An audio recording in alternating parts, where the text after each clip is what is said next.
नमस्कार, सत श्री अकाल, आदाब।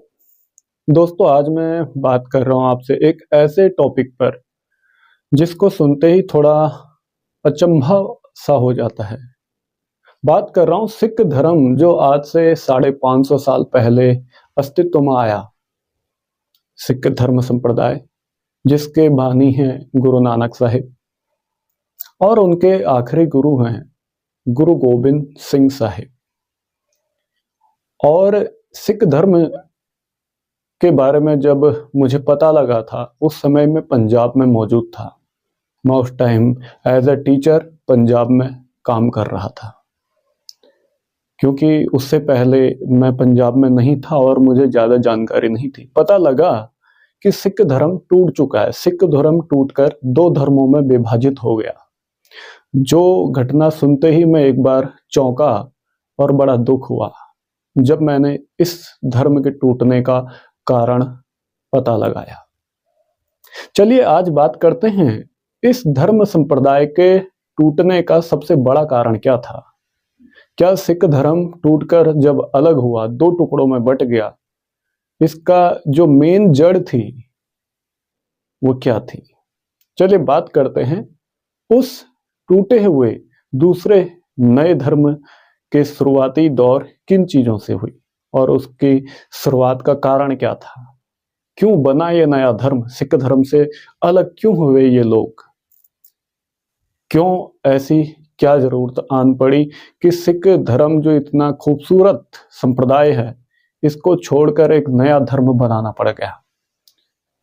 अब बात करता हूं, इससे जो बना नया धर्म था उसको आज पंजाब में रविदासिया धर्म के नाम से जाना जाता है, जो संत रविदास यानी कि गुरु रविदास को मानते हैं।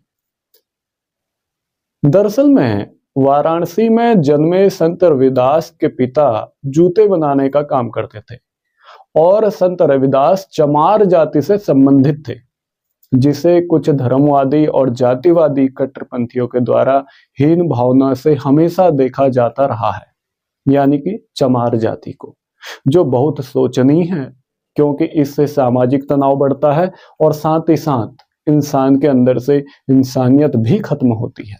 लेकिन जब हम इस चमार शब्द को आध्यात्मिक दृष्टिकोण से देखते हैं तो चमार का अर्थ बड़ा प्यारा और अनमोल होता है, जो 3 शब्दों से बना है, च, म और र से, जिसमें च शब्द से तात्पर्य होता है चमड़ा और म शब्द का अभिप्राय है मांस। आखिरी में र शब्द का अर्थ होता है रक्त यानी कि खून,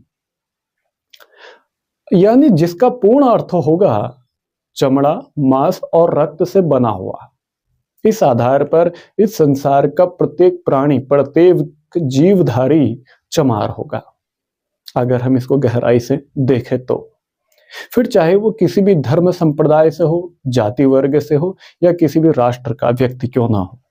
गुरु रविदास अर्थात जिन्हें हम रैदास के नाम से भी जानते हैं, उन्होंने अपनी आध्यात्मिक यात्रा में सफल होने के बाद भी अपने पारंपरिक रोजगार यानी कि चर्म कार्य को नहीं छोड़ा।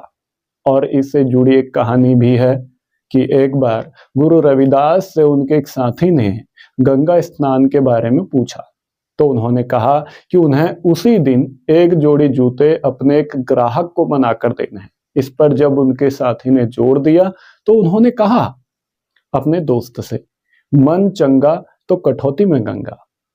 देखने में आता है कि यह मुहावरा जन समाज में आज भी प्रचलित देखने को मिलता है। दरअसल में अलग अलग धर्मों और जातियों में लोगों का बांटा जाना भारत के लिए कोई नई बात नहीं है, लेकिन समय समय पर लोगों को आपस में प्रेम और सौहार्द बनाए रखना ऐसे लोगों को ही संतों ने सिखाया। यानी कि जो ये प्यार और सौहार्द के साथ हमें रहना है, ये सब चीजें हमें संतों ने सिखाया, जिनमें संत रविदास ऐसे संतों में सबसे प्रमुख रहे हैं। 15वीं शताब्दी में चला भक्ति आंदोलन एक बड़ा आध्यात्मिक आंदोलन था। यह आंदोलन पूरे उत्तर भारत में बहुत प्रचलित हुआ था। संत रविदास इस आंदोलन में भक्ति मार्ग शाखा के प्रमुख संत थे और मानते थे कि ईश्वर को पाने का एक ही रास्ता है, भक्ति और हिंदू धर्म के अलावा सिख धर्म के अनुयायी भी यानी कि मानने वाले लोग भी संत रविदास या फिर गुरु रविदास के प्रति अपनी निष्ठा और श्रद्धा रखते हैं, जिसकी वजह से रविदास सिखों के लिए एक आदर्श हैं। मध्यकाल की प्रसिद्ध संत मार्गी मीराबाई भी संत रविदास को अपना आध्यात्मिक गुरु माना करती थी। देखने में आता है कि संत रविदास ने अपनी कविताओं के माध्यम से जाति प्रथा का विरोध किया। वो एक मानवतावादी थे। उन्होंने ब्राह्मणवादी व्यवस्था को स्वीकार करने से इनकार किया और अपनी कविताओं में बेगमपुरा नाम के एक ऐसे समाज की स्थापना की जो इस तरह के किसी भी वरीयता क्रम से मुक्त था और अलग था। संत रविदास समानतापूर्ण समाज के समर्थक थे और उनकी कविताओं से भी हमें यही सीखने और समझने को मिलती है। समय के दरमियान उनकी कविताओं में दी गई सीखें पंजाब के एससी समुदाय के मानने वाले लोगों के लिए पवित्र सीखें मानी जाने लगी। और संत रविदास केवल एक ईश्वर में ही विश्वास करते थे और उनकी प्रार्थनाएं भी बस उसी एक ईश्वर को संबोधित होती थी। दरअसल उनकी 41 यानी कि 41 कविताओं को सिखों के पवित्र धर्म ग्रंथ आदि ग्रंथ या फिर श्री गुरु ग्रंथ साहिब में भी शामिल किया गया है। और इन कविताओं को सिखों के 5वें गुरु अर्जन देव ने शामिल किया था। समय की तब्लीगी के साथ साथ पंजाब में सिख धर्म में जातिवादी मानसिकता के लोगों द्वारा कट्टरवाद की दिशा को एक नया चेहरा देना शुरू कर दिया था और निम्न जातियों के जो लोग थे उनके साथ अनेकों प्रकार से भेदभाव और फर्क किया जाने लगा। यहाँ तक कि कई बार उनके साथ अनेकों जुल्म ढाए गए और जिसके चलते काफी हत्याएं पंजाब में हुई और आज भी अक्सर होती रहती हैं। अब कुछ बुद्धिजीवी कहेंगे कि सिख धर्म संप्रदाय में जातिवाद नहीं है और सिख धर्म संप्रदाय जातिवाद की विचारधारा को स्वीकार नहीं करता, लेकिन यह बात सिर्फ कागजों तक या फिर सिख धर्म ग्रंथों तक ही अच्छी लगती है, जमीनी तौर पर नहीं। सबसे पहले मैं स्पष्ट कर दूं कि इस समय सिख धर्म में जातियां मौजूद हैं और इस संबंध में किसी को कोई संदेह नहीं होना चाहिए। दूसरे शब्दों में मैं एक बार फिर अलोकप्रिय हो जाऊं और कहूं कि दलितों द्वारा गुरु ग्रंथ साहिब से गुरु रविदास की शिक्षाओं को हटाकर नया धर्म रविदासिया बनाना वास्तव में अच्छा कदम नहीं था। धैर्य रखें और मुझे बताएं कि मैं ऐसा क्यों सोचता हूं या मेरी ऐसी क्या विचारधारा आई इस संबंध में।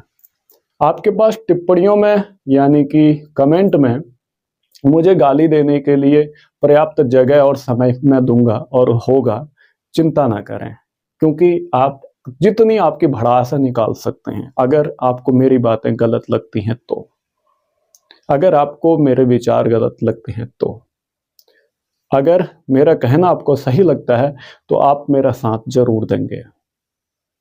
सिखों का धार्मिक ग्रंथ श्री गुरु ग्रंथ साहिब हिंदू धर्म की धार्मिक पुस्तकों की तरह जाति व्यवस्था को बढ़ावा नहीं देती है या फिर नहीं देता। मैं खुद भागवत गीता, पराशर स्मृति, मनुस्मृति या फिर अनेक ग्रंथों और शास्त्रों किताबों को पढ़ने और गुरु ग्रंथ साहिब से तुलना करने के बाद कह सकता हूं, हालांकि अगर मैं देखूं तो इनकी तुलना करना बिल्कुल एक मूर्खतापूर्ण है, क्योंकि गुरु ग्रंथ साहिब की कोई तुलना नहीं है, लेकिन तर्क के लिए मुझे ये कहना पड़ रहा है। सिख धर्म की जो ब्राह्मणवादी विचारधारा व्यवस्था थी उसके खिलाफ विद्रोह के रूप में ये सामने आया और शुरू से ही ये हमेशा विद्रोही रहा ब्राह्मणवादी व्यवस्था के। पूरी तुलना करने के बाद मैंने कई चीजें सामने देखी जिनमें ब्राह्मणवाद व्यवस्था का विरोध सिख धर्म का सबसे प्रमुख केंद्र रहा। यह जाति भेद, जाति व्यवस्था और किसी भी अन्य प्रकार के भेदभाव को विरोध हमेशा से करता रहा, करता है और करता था। आगे का मैं कहूंगा नहीं, वर्तमान की स्थिति बहुत डगमगा चुकी है। सिख धर्म का पूरा आधार ही इस तरह के भेदभाव के खिलाफ लड़ना है दूसरी ओर हिंदू धर्म की धार्मिक पुस्तकों ने पन्ने दर पन्ने जाति व्यवस्था को बढ़ावा दिया है। और यह कहना गलत नहीं होगा कि हिंदू धर्म अर्थात ब्राह्मणवाद की सभी किताबें जाति व्यवस्था को सही ठहराने और बनाए रखने के लिए लिखी गई हैं। मैं ये नहीं कह रहा हूं कि सारे ही हिंदू शास्त्र गलत हैं, वो ब्राह्मणवाद को बढ़ावा देते हैं, ऐसा नहीं है। वहां वर्ण व्यवस्था जो है उसको मैं काफी हद तक साथ देता हूं, उससे मैं सहमत हूं, लेकिन जातिवाद से नहीं। हिंदू धर्म में जो वर्ण व्यवस्था है उसका असली अर्थ बहुत अलग है, लेकिन आज वर्तमान स्थिति में वर्ण व्यवस्था को जातिवाद में बदल दिया गया है, जो बिल्कुल निंदनीय है। यह एक प्रमुख अंतर है जो सिख धर्म को हिंदू धर्म से मीलों अलग करता है। हिंदुओं की धार्मिक पुस्तकें जातिगत भेदभाव और सिखों के त्याग को बढ़ावा देती हैं। गुरु नानक ने जातिपात और यानी कि जात पात और ऊंच नीच के भेदभाव को खारिज कर दिया था। और यह बात हमें गुरु नानक साहिब की बाणी जो श्री गुरु ग्रंथ साहिब में दर्ज है, इसके पेज नंबर 15 और पौड़ी नंबर 4 जो श्री राग में दर्ज है उससे स्पष्ट हो जाती है। और वहां पर गुरु नानक साहिब कहते हैं, नीचा अंदर नीच जात, नीची हूं अत नीच, नानक तिनके संग साथ, वडिया स्यों क्या रीस। और इस पद में गुरु नानक साहिब सबसे निचले वर्ग की संगत चाहते हैं और कहते हैं कि उन्हें महानों यानी कि जो खुद को अमीर या उच्च जाति वर्ग के समझते हैं उनसे प्रतिस्पर्धा करने का प्रयास क्यों करना चाहिए। अर्थात कहते हैं कि जिस स्थान पर दीन दुखियों की देखभाल होती है वहां आपकी कृपा दृष्टि की कृपा बरसती है। ऐसे हमारे बाबा गुरु नानक साहिब की विचारधारा थी। लेकिन देखने में आता है कि सिख धर्म संप्रदाय के लोग आज इसके उलट हैं। और दूसरे शब्दों में कहूं तो मुझे कहने में संकोच नहीं होगा कि आज सिख धर्म संप्रदाय के लोग गुरु नानक साहिब के विरोधी मालूम पड़ते हैं, खासकर जो जातिवादी मानसिकता के सिख हैं। अगर हम गुरु ग्रंथ साहिब की विचारधारा या पद्धति को देखें तो स्पष्ट होता है कि गुरबाणी पद्धति हमेशा जातिवाद के खिलाफ रही है और इसमें दर्ज समस्त गुरुओं, संतों और सूफियों ने हमेशा जातिवाद का विरोध किया, जिनकी बाणी गुरु ग्रंथ साहिब में दर्ज है। देखने में आता है कि आज खुद को सिख बताने वाले लोगों में कई बार लंगर को लेकर भी मतभेद देखने को मिलता है। तो आइए जरा लंगर का असल मकसद भी आपको बताता चलूं। हजरत बाबा गुरु नानक साहिब ने लंगर यानी कि मुफ्त सामुदायिक रसोई शुरू की और इसका एक कारण जातिवाद की सामाजिक बुराई को चुनौती देना था कि जाति या स्थिति के भेदभाव के बिना लंगर में तैयार एक आम भोजन को साझा किया जाए या फिर मिल बांटकर इस्तेमाल किया जाए, क्योंकि उस समय या दरमियान में जो ब्राह्मण निचली जातियों से भोजन स्वीकार नहीं करना चाहते थे, लंगर की संस्था ने उस समय की लंबे समय से स्थापित जाति बाधाओं और लैंगिक पूर्वाग्रहों को ध्वस्त कर दिया था। सिख गुरुओं ने शुद्धता और अशुद्धता की ब्राह्मणवादी अवधारणा को चुनौती देते हुए यह सुनिश्चित किया कि सभी लोग एक पंक्ति में बैठें और एक साथ भोजन करें बिना किसी प्रकार के भेदभाव किए। बाबा गुरु नानक साहिब के लंबे समय तक साथी रहे दो निचली जाति के लोग भी थे, जिनमें भाई बाला और भाई मर्दाना का नाम सर्वोपरि है, जो कि निचली जाति से ताल्लुकात रखते थे।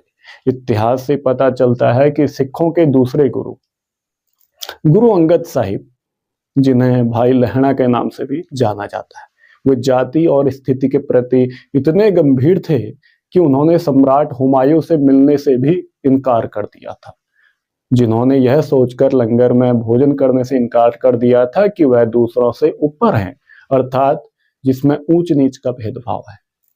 और जब 10वें गुरु गुरु गोबिंद सिंह ने खालसा पंथ की स्थापना की और 5 प्यारों का चयन किया तो वे भी विभिन्न निचली जातियों से आए थे, जिनमें भाई दया सिंह, भाई धर्म सिंह, भाई हिम्मत सिंह, भाई मोहकम सिंह और भाई साहिब सिंह थे। और जो भी सभी 5 प्यारे थे वो निम्न वर्गों से या जातियों से थे, जिनकी जातियां खत्री या जाट, छिंबा यानी धोबी, घूमर अर्थात पानी ढोने वाला और नाई रही है। सिख गुरुओं ने समानता स्थापित की, सभी जातियों को सभी आयोजनों में समान रूप से भाग लेने की अनुमति दी। संगत सजातीय थी और व्यापक समाज का एक क्रॉस सेक्शन था, सभी का प्रतिनिधित्व था, सभी आयोजित किए गए पवित्र अनुष्ठानों में भाग लेने में सक्षम थे। सिख धर्म संप्रदाय किसी भी जाति या पंथ के खिलाफ भेदभाव की वकालत नहीं करता है। धार्मिक समानता की बात करें तो ब्राह्मणवाद में जातीय समानता को नकार दिया गया है, लेकिन सिख धर्म संप्रदाय जातीय समानता प्रदान करता है। तो फिर सोचने और समझने की बात है कि रविदासिया धर्म की स्थापना की आवश्यकता क्यों पड़ी और सिख धर्म को टूटकर दो अलग अलग तथ्यों और धर्म संप्रदायों में विभाजित क्यों होना पड़ा। सिख गुरुओं और धर्म ग्रंथों की शिक्षाओं के बावजूद दलितों को समानता से वंचित अर्थात दूर रखा गया और ब्राह्मणवाद ने जाट सिखों को लगभग अंदर तक खा लिया। यह सब सिख नेताओं, गुरुद्वारा प्रबंधक कमेटियों, सिख धर्मवादी कट्टरपंथी प्रचारकों और दलितों के बीच झगड़े का नतीजा है। जिन सिख नेताओं या फिर कथावाचकों को सिख धर्म ने ऊपर उठाया वे नए प्रकार के ब्राह्मण बन गए। उन्होंने सिखी को अपने निजी जागीर या फिर संपत्ति बना लिया।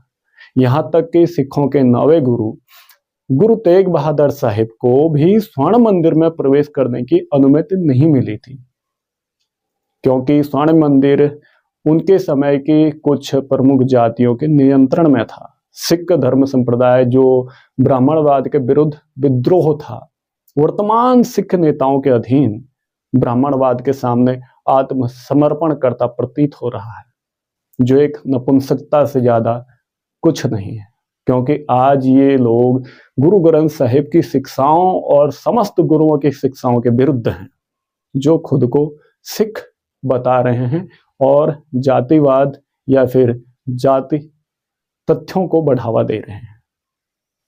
इसके बावजूद देखने में आता है कि गुरुद्वारों में अधिकांश ग्रंथी, कथावाचक यानी कि पुजारी, उनको कहना ही उचित होगा क्योंकि उनके अंदर गुरबाणी प्रेम दिखता नहीं, या फिर अनेक कम्युनिटियों के मेंबर सभी जातिवादी मानसिकता के हैं, जो अक्सर भेदभाव करते दिखाई देते हैं, जो बड़ा निंदनीय है और एक शोचनीय है। जबकि सिखों का धार्मिक ग्रंथ समानता का अधिकार देता है, लेकिन जमीनी हकीकत में इसे नकार दिया गया। इसलिए पंजाब में दलितों ने इकट्ठा होने और पूजा करने के लिए अपना खुद का डेरा अर्थात धार्मिक स्थान बनाना शुरू कर दिया। सन 2003 की एक रिपोर्ट के अनुसार पता लगता है कि पंजाब में दलितों द्वारा चलाए जा रहे 100 से अधिक डेरे हैं, जिनमें सचखंड बल्लन पंजाब के दलितों अर्थात निम्न जातियों के बीच सबसे बड़ा और सबसे लोकप्रिय डेरा है।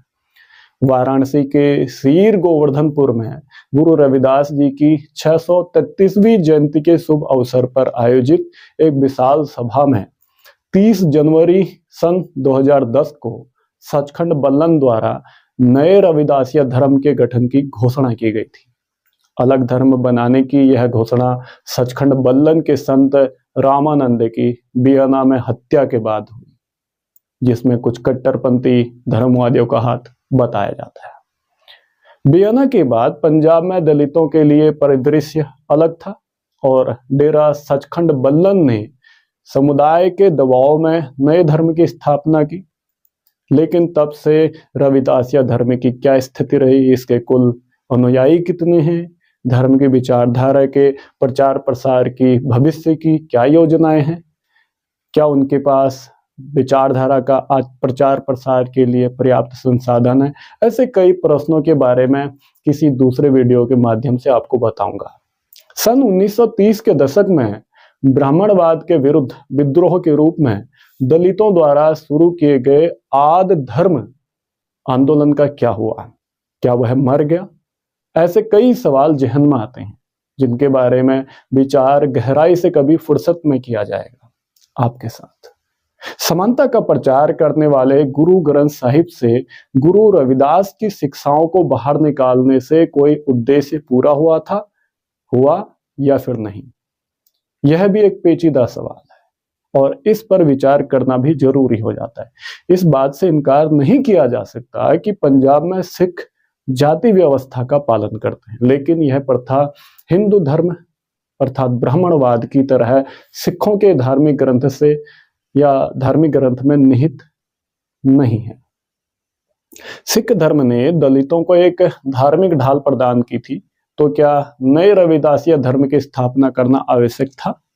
ऐसे कुछ गहरे सवाल जो अक्सर मेरे जहन में घूमते रहते हैं, और फिर ख्याल आता है वही जातिवादी कट्टरपंथी मानसिकता का, तो थोड़ा सहम जाता हूं। डॉक्टर भीमराव अंबेडकर एक समय समानता की शिक्षाओं के लिए सिख धर्म में परिवर्तित होने पर विचार कर रहे थे, और ऐसे कई सिद्धांत हैं कि उन्होंने सिख धर्म क्यों नहीं अपनाया। इसके पीछे ऐसी कुछ बातें हैं जिनको इस वीडियो में करूं तो वीडियो बहुत लंबी हो जाएगी, तो ऐसी वीडियो के लिए हमें कुछ अलग समय निर्धारित करना पड़ेगा, जैसे कि मैं किसी अन्य वीडियो में चर्चा करूंगा इस मुद्दे पर, टॉपिक पर।